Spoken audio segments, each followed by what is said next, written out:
Yes, children, in today's class, let us start exercise 14.1, question number 3, factorize. Okay, now in this, we will factorize by grouping the terms.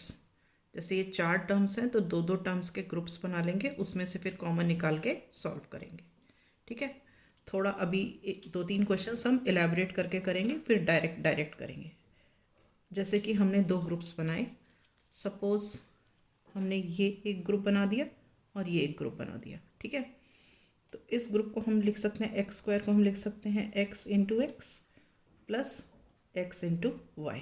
ठीक है, अब ये जो group बनाया था इसको हम लिख सकते हैं 8 into X plus 8 into Y. ठीक है, तो अब आप यहाँ देखो, यहाँ भी एक्स है और यहाँ भी एक्स है, तो इसका मतलब ये एक्स कॉमन है, ये बाहर आ जाएगा. अब ये बाहर आ जाएगा तो अंदर क्या बचा, एक एक्स ये बचा, ये प्लस बचा और एक ये वाई बचा. ठीक है, अब इसमें से देखो, इसमें से ये 8 और ये 8 कॉमन है, तो इसका मतलब ये 8 बाहर आ जाएगा. ये वाला प्लस का साइन भी हम एज इट इज़ रखेंगे. अंदर क्या बचा, एक्स, ये प्लस और ये वाई. ठीक है, अब एज अ होल आप देखो, एज अ होल जब आप चेक करते हो, यहाँ भी एक्स प्लस वाई है और यहाँ भी एक्स प्लस वाई है. ठीक है, तो हम इस एक्स प्लस वाई को फिर से कॉमन निकाल देते हैं. ये बाहर हो गया, तो जब ये बाहर निकल गया तो अंदर क्या बचा, एक तो ये एक्स बचा, ये प्लस बचा और ये 8 बचा. ठीक है, तो हमने इस एक्सप्रेशन को फैक्टराइज कर दिया इस तरीके से. So this is your answer. Is this clear?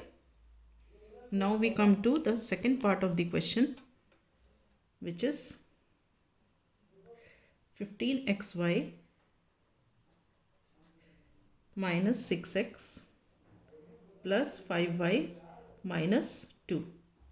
All right, now we again break this and we can write this as 15 as 3 into 5, X Y as X into Y. ठीक है, अच्छा, इसके अलावा अभी इसको सॉल्व करने के लिए हमें पहला स्टेप तो क्या करना था, ग्रुप बनाने थे दो दो के. ठीक है, ये ग्रुप बना दिए हमने. अब उसके बाद करते हैं, 15xy को हमने ब्रेक करके ऐसे लिख लिया, -6 को हम लिखेंगे 2 इंटू 3 इंटू एक्स. ठीक है, प्लस अब ये 5y को लिख सकते हैं 5 इंटू वाई -2. ठीक है, अब आप देखो कॉमन क्या है इसमें, एक तो 3 दिख रहा है यहाँ पे, और क्या दिख रहा है, x दिख रहा है. ठीक है, तो हम क्या करेंगे, यहाँ से 3x हम कॉमन निकाल लेंगे. तो अंदर क्या बचा, ये 5 और ये y, 5y, ये माइनस और ये 2. ठीक है, तो एक चीज़ इसमें और ध्यान रखनी है कि जैसे अगर हमने जो ये दो ग्रुप्स बनाए, पहले ग्रुप में अगर ये कॉमन निकला है 5y -2, तो दूसरे ग्रुप में भी 5y -2 निकलना चाहिए. तो अब यहाँ देखो 5y -2 दिख ही रहा है, तो हम इसको डायरेक्ट लिख देंगे 5y -2. मगर बाहर क्या कॉमन निकालें, कुछ नहीं है, तो हम 1 निकाल देते हैं और ये प्लस का साइन एज इट इज़ लगा देते हैं. ठीक है, तो अब एज अ होल देखो, 5y -2 फिर से कॉमन है, तो हम इसको लिख देंगे 5y -2. ठीक, अंदर क्या बचा, अब ये तो बाहर निकल गया कॉमन में, अंदर क्या बचा 3x और ये प्लस और ये 1. Is this clear? Right, now we come to the third part of the question. Third part of the question क्या है, ax plus bx minus ay minus by. ठीक है, अब हम यहाँ से अब डायरेक्ट करना शुरू करेंगे, ऐसे प्रोडक्ट्स नहीं करेंगे. अब देखो हमने दो ग्रुप बना दिए, एक तो ये और एक ये. ठीक, अब इसमें आप देखो इन दोनों में आपको कॉमन क्या दिख रहा है, x दिख रहा है, ये, इसका मतलब हम x को बाहर निकाल देंगे. अंदर क्या बचेगा, यहाँ से a, ये प्लस और ये b. अब a प्लस बी इधर आया है तो इधर भी a प्लस बी होना चाहिए, ठीक है। लेकिन पहली टर्म देखो यहाँ पे क्या है, माइनस ए वाई, और यहाँ पे बी वाई है। तो देखो हमें y कॉमन दिखाई दे रहा है तो हमने y बाहर निकाल दिया। लेकिन क्या है, माइनस ए वाई और हमने यहाँ पे a प्लस बी लिखा है, तो मतलब ये माइनस कब होगा, जब हम यहाँ भी माइनस का साइन लगाएंगे। तो y into A is A Y, और ये minus plus is minus. Similarly y into B is B Y, और minus plus is minus. Is this clear? ठीक है। अब देखो एज अ होल यहाँ पे ये a प्लस बी है, यहाँ भी a प्लस बी है, तो ये क्या हो गया, a प्लस बी फिर से कॉमन निकल गया। अंदर क्या बचा, जब ये दोनों बाहर निकल गए कॉमन में, तो अंदर यहाँ पे x बचा, ये माइनस बचा, और ये वाला y बचा। Is this clear? Okay, now we come to the fourth part. Fourth part of the question is 15pq plus 15 plus 9q plus 25p। ठीक है। अब देखो बाकी के क्वेश्चंस में हमने क्या किया था, ऐसे दो दो के ग्रुप बनाए थे। अगर मैं इस वाले क्वेश्चन में इन दोनों का ग्रुप बनाती हूँ तो देखो 15 कॉमन आ जाएगा, फिर पी क्यू प्लस बनाएगा अंदर, ठीक है। तो इसका मतलब इनमें भी पी क्यू प्लस बनाना चाहिए, तो वो तो आएगा ही नहीं, इधर क्यू है इधर पी है, तो ऐसा पॉसिबल नहीं है। तो हम क्या करेंगे, या तो हम इसको और इसको कंबाइन कर लेंगे, मतलब ये और ये और ये और ये ऐसे ग्रुप बना लेंगे, या हम इन दोनों का ग्रुप बना करके इन दोनों का ग्रुप बना देते हैं। ऐसे कर लेते हैं, ये दोनों की ग्रुपिंग कर देते हैं। ग्रुप्स हम दो नंबर के अपने मर्जी से बना सकते हैं। इन दोनों की ग्रुपिंग कर देते हैं और इन दोनों की ग्रुपिंग कर देते हैं।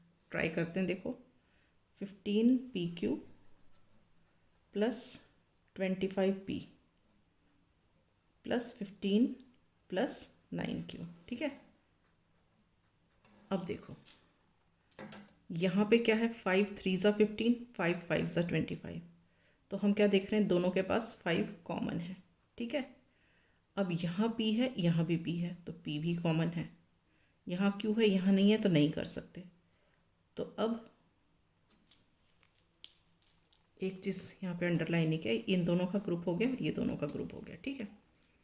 अच्छा, अब जब ये 5p बाहर आ गया तो इस टर्म के लिए अगर अब ये 5 बाहर है, हमें यहाँ 15 चाहिए, तो हम किस चीज़ से मल्टीप्लाई करें कि 15 आ जाए, हम 3 से मल्टीप्लाई करेंगे, ठीक है। अब p तो है ही, तो इसलिए यहाँ कुछ नहीं आएगा, और q बचा हुआ है तो q आ जाएगा, ठीक है, प्लस का साइन। अब हम यहाँ पे क्या लिखें जिससे इसको मल्टीप्लाई करें तो 25 आ जाए, तो वो है 5, बिकॉज 5 5 ज़ा 25। p तो ऑलरेडी बाहर है तो कुछ नहीं आएगा, तो इसका मतलब हमारा ये ब्रैकेट बंद हो गया। अब 3q प्लस 5 इधर है, तो इधर भी 3q प्लस 5 होना चाहिए, ठीक है।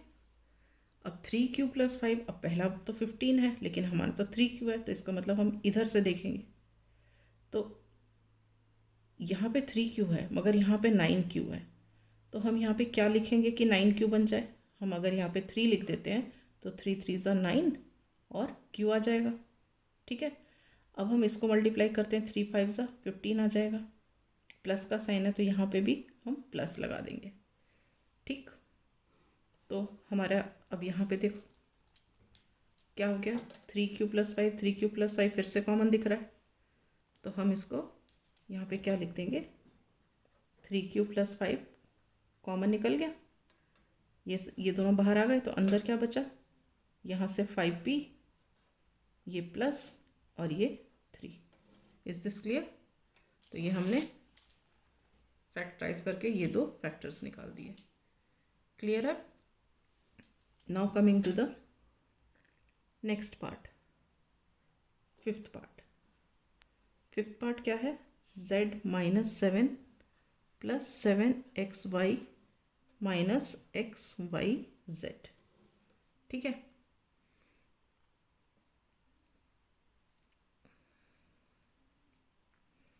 अब देखो, अब कॉमन कैसे निकालें इसमें। हम ये ऐसे कंबाइन कर लेते हैं, इसको इन दोनों को कंबाइन कर लेते हैं, देखते हैं। अब देखो यहाँ तो कुछ कॉमन निकल नहीं सकता, तो हम इसको लिख देंगे z-7 और बाहर में लिख देंगे 1। ठीक है, तो यहाँ भी हमारा क्या होना चाहिए, z-7 होना चाहिए। लेकिन अब z वाली टर्म कहाँ है, यहाँ पे है। ठीक है, तो देखो z अंदर है, ये दोनों नहीं है, तो हम इन दोनों को बाहर लिखेंगे xy, और इसके पीछे का माइनस साइन भी यहाँ लिखेंगे। तो अब देखो, आप जब ब्रैकेट खोलते हो तो xyz ये आ गया, माइनस प्लस इस माइनस, अब माइनस माइनस इस प्लस, और ये xy और 7 मिलके 7xy बन गया। ठीक है, तो इसका मतलब देखो यहाँ पे ये z-7 और z-7 कॉमन है, तो हमने लिख दिया z-7 कॉमन। अंदर क्या बचा, ये 1, ये माइनस और ये वाला xy। Is this clear. तो ये एक्सप्रेशन फैक्टराइज होकर के ये दो फैक्टर्स मिल गए। Is this clear. Okay, with this I wind up. In the next class I shall start with the next exercise.